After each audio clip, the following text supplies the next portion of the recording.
அலையினுடைய ஓசைக்கும் மரத்தினுடைய அசைவுக்கும் பறவையினுடைய ஒலிக்கும் பலத்த மழையினுடைய சத்தத்துக்கும் பெருத்த இடியோசைக்கும் ஆடலாம். எல்லாத்துலயும் ஒரு லயம் இருக்குன்னு அவருக்கு தெளிவா எடுத்து சொல்லுங்க மாமா.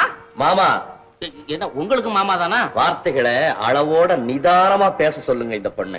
சிக்கலா பேசும்போது நாங்களும் அதுக்கு பதில் சொல்லிதானே ஆகணும். அம்மா, எங்க நாதத்திலிருந்து பிறந்ததுதான் உங்க பரதம். கிடையாது, எங்க பரதத்திலிருந்து பிறந்ததுதான் உங்க நாதம். கிடையவே கிடையாது. உலகத்தின் ஜீவனாடியே நாதம் தான். அதுல என்ன சந்தேகம்? கொஞ்ச நேரத்துக்கு முன்னால தம்பி வாசிப்பத்தான் கேட்டிருப்பீங்களே. அதுல என்ன ஆட்சேபனை? எங்க தம்பி மேதைகளுக்கெல்லாம் மேதை. அடிச்சு சொல்லுங்க, அடிச்சு சொல்லுங்க. ஏன் வளவளவளன்னு பேசிக்கிட்டு? மோகனா, நான் என்னுடைய நாதசுரத்துல ஒரு தில்லானா வாசிக்கிறேன்.